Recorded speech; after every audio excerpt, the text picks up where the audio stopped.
Okay, I was asked to make a video giving some details about prong collars, okay? Proper fit, proper size, all that kind of stuff, all right?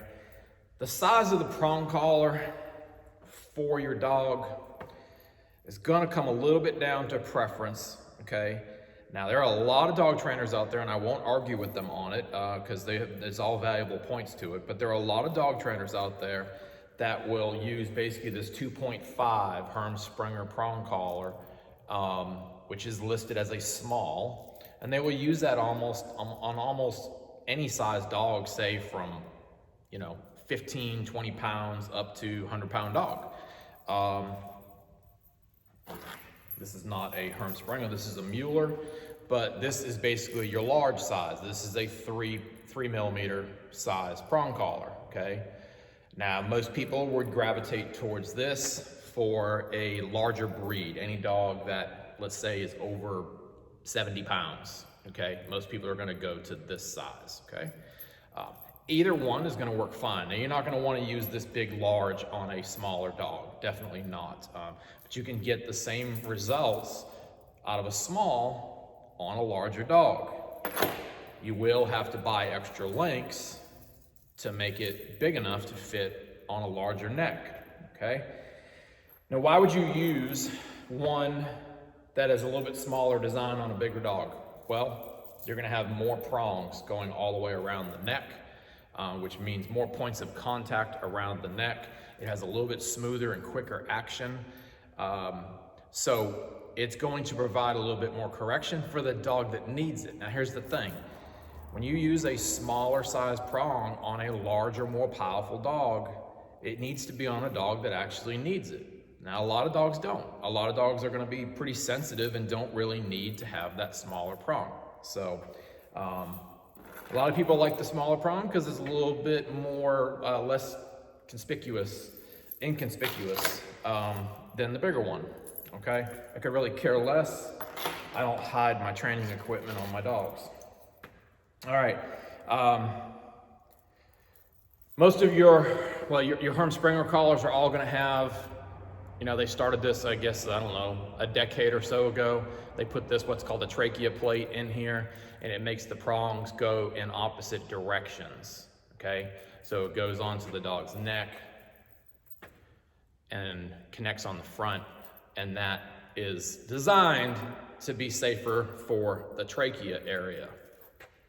To me, I don't really put a lot of faith in that. I'm not that worried about it because if you're training the dog properly and you're using the equipment properly, you're not gonna damage the dog's trachea, okay? Really goes with any piece of equipment on the dog's neck. Use it properly, you're not gonna damage the dog, okay? So like with the Mueller brand and some of the other brands, there is no trachea plate, and so all the prongs are going in one direction. That to me makes no difference. I don't really mind one way or the other. All right, so let's talk about, and then we also have micro prongs. It's what most are referred to. There's a couple different brands out. Some of them are little Chinese knockoff ones. Quality's not so good. This nice little one right here is made by Kimberlin Collars. And they were kind enough to send me a few of these. This one also has a trachea plate in there. So for your little dogs that might be a little bit more susceptible to trachea damage, that does have a trachea plate. And also, most of them do come with a nice little quick release built into it, okay? You're obviously not gonna wanna use this on a big dog. Okay, so let's talk about fit.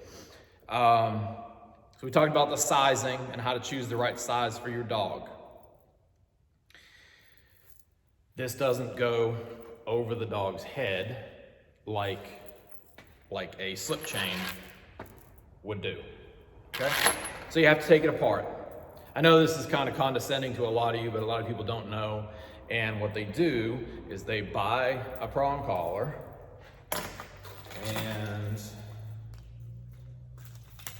they say, well, it doesn't fit my dog. So they buy two of them. And they put it together and they say, oh, okay, Now it's big enough and I can get it over the dog's head, okay? It's not designed to slip over the dog's head. But you will possibly need to buy extra links or remove links to make it fit. It's not gonna just come right off of the shelf and fit your dog. All right. So this particular one is a Mueller brand, does not have the trachea plate, all right? But basically it's gonna be the same thing.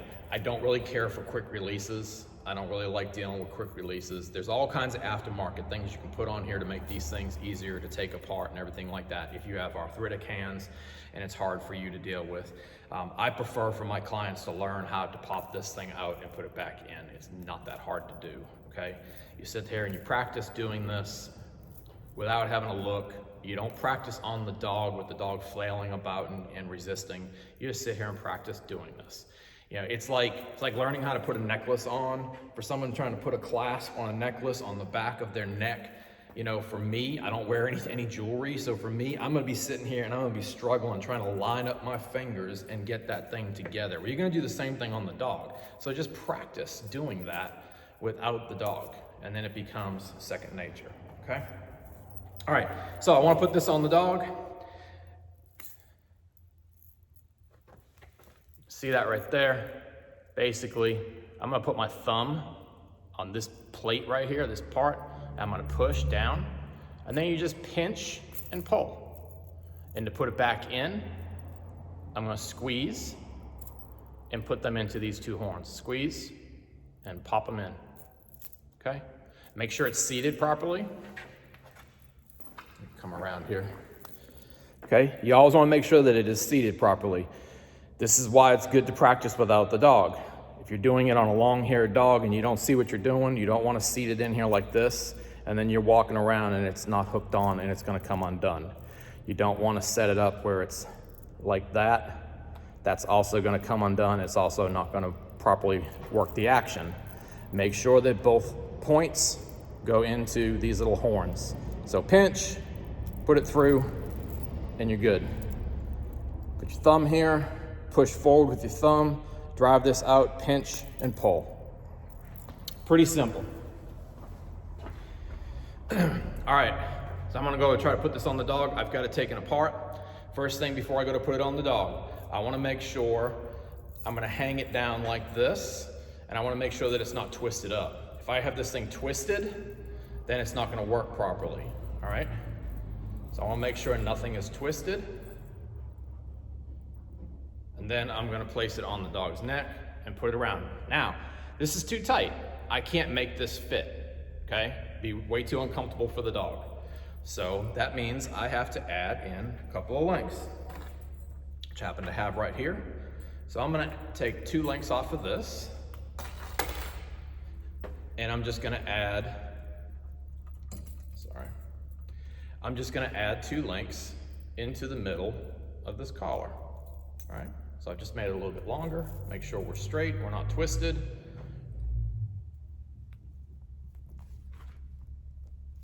And there we go, okay? Now, once it's on, you can kind of maneuver this a little bit so that the part that the leash gets attached to is kind of on the back of the neck, okay? You don't want that underneath on the front, okay? You want to make it where it's right here, where the leash is attached, okay? Now, this is a pretty properly fitted prong collar, okay? Now, you're gonna have some people who are gonna be like total Nazis about prong collar fit.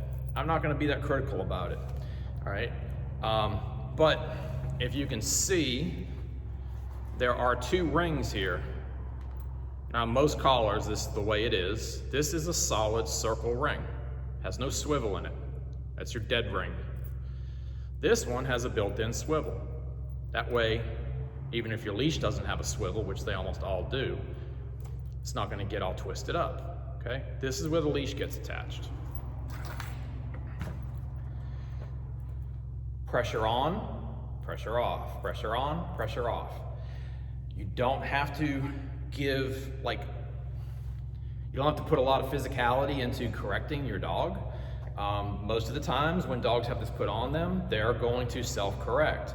So the dog is used to pulling, the dog is going to pull into this. You can literally stand here like this, watch this hand, it's not gonna move. So I'm standing with my dog with a leash attached.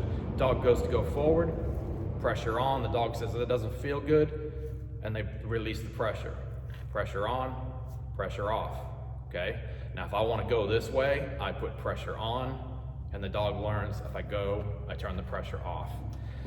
That's just a very simple way to explain it. You don't wind up incorrect with this. The idea is just to make it like power steering. It makes it very easy to control the dog, and you're not having to really physically manipulate the dog like you would with a lot of other things, okay? So let's take this off. Now when I take it off, I don't like to take it off over here by the ends where the chain is, okay? I like to get it somewhere underneath, and I pop it off. Now, I'm gonna put 2 more links in this thing. Just gonna make it a little bit longer and a little bit looser. Okay. All right, now, see how loose that is? I mean, that's gonna like swim all over the dog's neck, particularly if it's not a long-haired coated dog. That's too loose, okay? That's gonna be very ineffective in what the collar is designed for. There are some dogs and some practical, some applications that having the collar really loose might be okay, all right? But the majority of the time, for most uses, this is gonna be far too loose. And see how it kind of will flop over? Yeah, you don't want it flopping over, and it's obviously too loose, okay? So let me take one out of there. Okay. All right, so this is still fairly loose. It moves around a lot, right? Is this too loose? Is this improper? No, it is not improper. Yes, it is down here on the base of the neck, okay? Proper is, does it function properly, and are you getting the result out of the collar that you want, okay? That's what really makes it proper. Not what somebody else said, not what Mark says, what some other trainer said, or what you read on the internet, or you saw pictures of, okay? So that could be proper for your dog. If you got a pretty hard-headed dog or something like that, that is more intolerant to any kind of discomfort, then this is gonna be too loose. You're gonna find this very ineffective. So we're gonna take one more out, back to where we were. And now I've got this basically around the middle of the neck. Standard fit for most dogs, okay? This has play in it. It's not super, super tight, okay? That's comfortable to wear and is going to function properly. Sometimes, in some dogs, you're gonna, I just took out another one. You're gonna place this up as high as you can get it, okay? And it's gonna be like right up behind the ears, above the trachea area. So it's above the larynx area here of the throat, okay? Now this is gonna give you super control. This is not ideal for most pet dogs. They're not necessarily gonna need this. If you need this much control, you're probably lacking somewhere else in your training approach to the dog, okay? But you will see a lot of working dogs, a lot of police dogs and stuff like that, that are just super high drive dogs that are just resistant to just about anything. And they're gonna be wearing it really high and tight up here for maximum control, okay? Different caliber of dog than your average pet dog. I find this to be just a little bit too snug. All right, so like any training collar, it's a training collar. So the dog doesn't need to be sleeping with it. When you put the dog in the crate, take the collar off. You don't want the edges of this getting somehow hooked onto the edge of the crate. So always take your training collars off. Really, you should take off all training collars when you crate a dog or kennel a dog to avoid any possible injuries. But it's a training collar. Put it on the dog when you're gonna put the leash on the dog, all right? Training happens all the time that you're present, okay? So that pretty much covers it as far as picking the right size, establishing the right fit for different types of dogs. Kind of how the collar itself works. And this is a long video, and I know it's kind of elementary for a lot of people, but I hope this will be helpful for those that don't understand the collar, don't know which style to buy, what size to put on their dog. I'll try to put another video together that is a little bit more on introducing the collar to the dog.